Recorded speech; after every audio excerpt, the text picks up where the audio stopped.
Good afternoon to everyone. At the outset, let me thank the organizers, especially Dr. Sharma, who has given me this opportunity to be here. And I must confess that in last several months now, this is one of the few meetings I am personally attending, actually. I'm mostly attending meetings sitting in front of the computers nowadays. So it's a very welcome change for me also. It's looking very nice to meet many of our old friends here. And obviously we'll make more new friends also. I'm going to take a little bit to a different to all of you. Not talk about more on decarbonization right now. What I thought is, let me actually show you what NPL is doing now.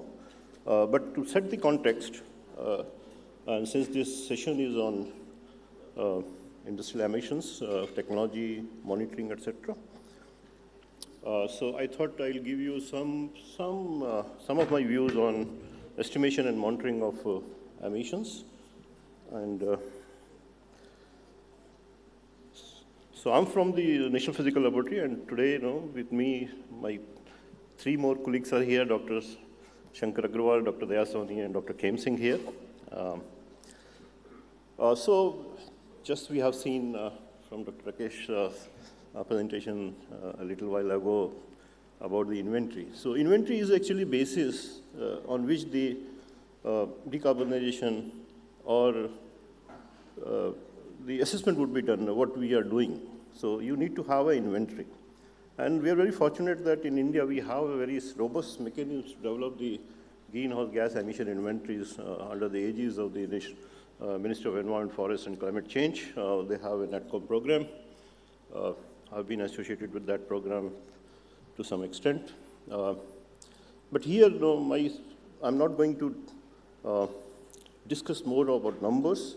But if you look at the industrial sector, we have a little bit lesser contributions in the overall GHG or CO2 equivalent emissions in that. So, and as Dr. Rajesh Dhankar has also mentioned, primarily most of the emissions are coming from the energy sectors.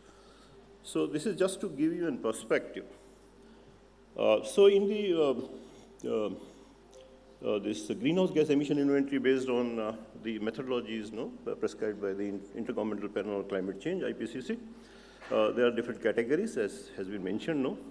And from the IPU, that's the industrial process and product use category, as for this based on this third BUR, that's a biannual update report, which comes in between two national communication reports. So the last report is the third national biannual update report. So it says that the IPU actually contribute about 226,407 gigagrams of CO2 equivalent, and that inventory was made for 2016. But in the IPU sector itself, the largest emissions are coming from the cement industry. So that is, so some of the key points are there. So if you look at this report, you will find out, Dr. Rakesh has already mentioned about it. But the second thing which I wanted to highlight here is, we have a very robust mechanism for greenhouse gases inventory preparation. We don't have that much robust mechanism available for non-greenhouse gas species. We do have some numbers, as Dr. Rakesh has also mentioned, in the SPM also, in the IPC report is there. And we also have some numbers coming out in the different papers by different research groups here. But what is required is for this kind of air pollutants emission inventory, we need more decentralized inventory. So because that will actually help in developing the proper policies, because that will have that has a local impact, so you need a more robust local-based inventories for this non-greenhouse gas species, actually. Now let me come to the monitoring of industrial emissions, and this is what I wanted to draw your attention to. We all know that the specific instrument is called SEMS. This is Continuous Emission Monitoring Systems, is normally used in the industries to monitor the emissions, basically the stack emissions. And there are lots of species which need to be monitored as per the mandate of the regulation of the Central Pollution Control Board. SEMS system depends on so many parameters. and there are some standard component also. And I just show you a quote which I've taken from one of the paper which was published by Mr. Sanjeev Kanchan recently, I think in last month only. And what he says is that much before 2014, in 2014 this mandatory clause came for industries to have this SAMs installed in there for this stack monitorings. The industries in India were already using some of the SAMs for their own internal emission monitoring systems. And the regulatory mechanisms came in 2014, and then afterwards, it's a big business, and a lot of instruments, SAMs have already been installed in the country. And there are several issues now. And so in the SAMs, the installations are done. A lot of SAMs are there in the industry as well because it's mandatory. So most of the industries follow or comply with the mandatory regulations. But if you look at issues, and this is again I'm taking from the Sanjeev's report only. So there are issues like non-availability of the correct point of installation, improper certification, no performance test equipment, inaccurate setup of equipment, compliance check, wrong measurement range, no data validation, non-standardized raw data for transfers, intermediate server between analyzer and the regulator. So this is SAMs. Actually they monitor at the industry and they send the data directly to the regulatory agencies always. So there are many issues, and I think many of these issues are being looked by the committees and the experts here. But I would like to draw your attention to the point of the no performance test, actually. And because India did not have this facility, or still does not have that facility. So what happens, the government realized this issue is a major issue, and in 2019, the Minister of Environment and Forest came out with this Gazette notification authorizing national physical or identifying National Physical Laboratory to be the national verification agency for the certification of these kind of or air pollution monitoring equipments. And we are targeting two kinds of equipments right now. One is the SAMs, or in the official terms we call it as OSAMs, because this is an online continuous emission monitoring systems. And the second one is the CAQMS, this ambient air monitoring, quality monitoring systems. Now, if you look at the SAMs, this is a big challenge. There's different industries. Actually, the 17 most polluted industries are mandated to have the SAMs, and there's different kind of SAMs are mandated to be installed in this one. For different species, I've listed all these species here. And the permissible limit or the limit to which these SAMs should comply to is also listed. It's as per the Central Pollution Control Board's norms. So we have all these 17 industries where these SAMs are mandatory. It's already installed in all the existing industries. Issues are what they are measuring, how they are measuring, and the data quality. So there are some issues which have some issue. But broadly, these SAMs can be actually categorized into two. One is extractive, and the other is in situ. And I won't go into the details, but then other subsets of it. The idea to show all these things is the complexity of the issues, which now NPL is trying to handle, to develop a certification system which can cater to all these kinds of requirements, so that our colleagues at NPL are working to have a proper Indian certification system. As we are aware, right now the instruments are coming from, which have the certification from agencies like AMSERS, TUVs, or EPA. They have. And but there is a requirement that we should have our own certification system in the country, and also is a big potential for Make in India program also. And these the industries which are going for this opportunity, they need support in terms of certification process. So NPL has developed a certification scheme, which we have termed as NPL India Certification Scheme, or CSIR-NPL India Certification Scheme, NPL ICS. It is a well-structured scheme now. Basically, it has 4 stages. I won't go into much detail into it. The document is available on NPL website. You can look at it. But there are clear-cut defined roles of everyone in the certification agencies and also the manufacturers also. And we have a structure of this certification scheme. We have an apex body called NICB, and we are very fortunate Dr. Rakesh is also a part of this NICB, because NICB is the apex body which has 3 members. This is the Director NPL, Director NIRI, and the Member Secretary of Central Pollution Control Board. So this is that, and then below that we have a technical committee called Certification Committee. Again, there are 3 permanent members, NPL, NIRI, and CPCB, and we will have a co-opted experts from the industry or the academia. So we do have some committees right now, but we are in the process of formulating a committee. So this is the entire structure of it.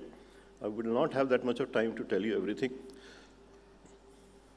But this kind of the SAMS code are followed by the schemes, certification schemes like MCerts, etc. So basically, we look at the linearity, accuracy, drift, etc.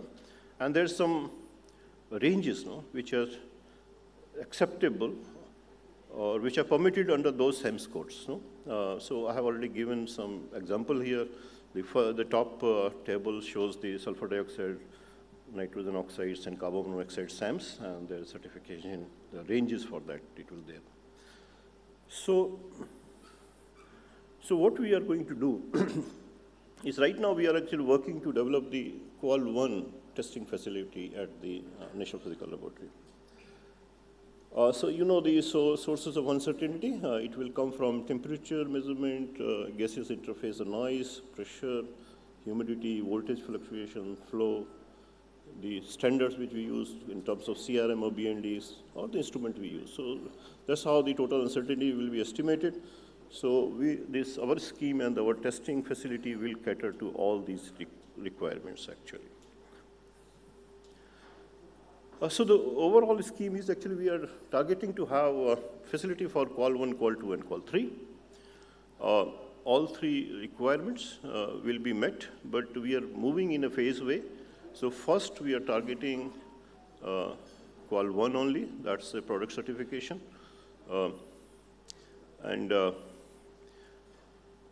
And we also have an implementation scheme for our certification system now.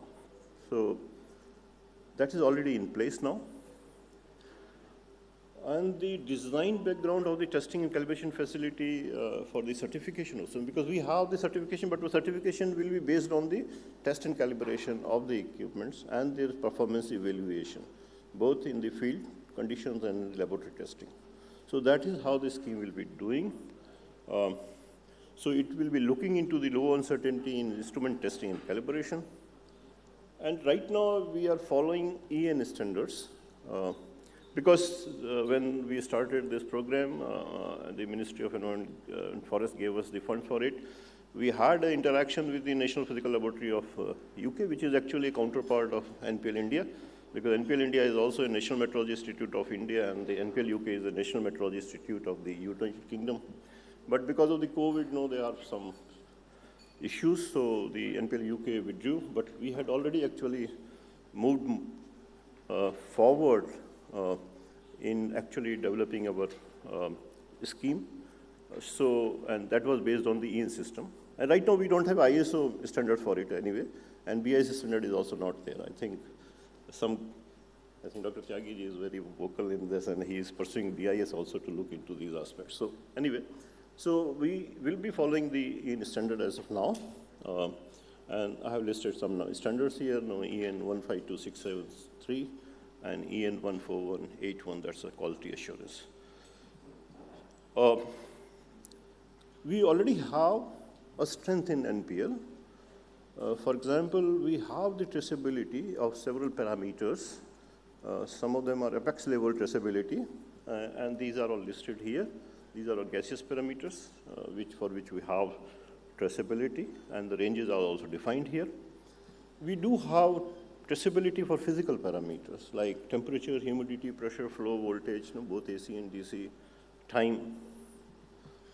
So based on the strength which NPL has, because NPL is the National Metrology Institute, so it is the custodian of all the standards in the country. So we do have several of the standards which are useful for this kind of work also, and we are actually developing more standards, Apex, we call it CMCs or something. So those in our metrology terms, measurement science term. So that will be there, and they will also be actually contributing into this certification system. Anyway, so what we have done is that the testable parameters for OSIMS and CQMS have been identified. Their ranges also is as per the prescribed ranges by the Central Pollution Control Board. So our testing facility will be able to cater to this kind of requirement. Now, these are the parameters on which the final testing will be done. So there are several parameters as per the standards, EN standards, that include lack of fit, measurement accuracy, linearity, zero, and span depth, etc., etc. You can all read it. If you want, you can send us an email or to me or my colleagues here. We can share this, or you can go to the NPL website. These are all available here. So this is what we have. Dr. Sharma. Yes, finish, sir. Just 2 minutes.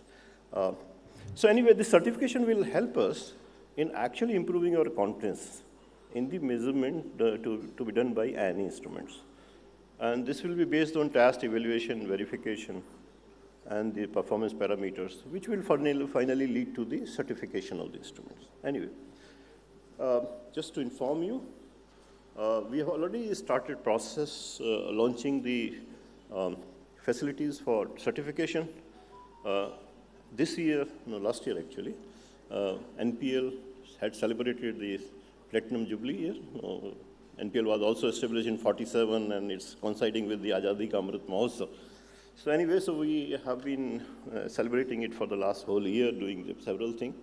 And 4th of January, which is the day when the NPL was founded, so on 4th January 22, Honorable Minister Dr. Chhemendra Singh was with us. And during that occasion, we launched the certification facility for Indian-make low-volume PM 2.5 sample. That day also, and I must tell you that the calibration for certain parameters of PM 2.5 was already available. No, it was launched in 2019. And we also launched the certification facility for Indian-make ambient ozonizer on that day. So they are already there now. Yesterday we have shared the information with CPCB. I think it will be circulated by CPCB also. All these information is available on NPL website also. So anyone if you're interested, you can look at it. So I must thank you all for your attention.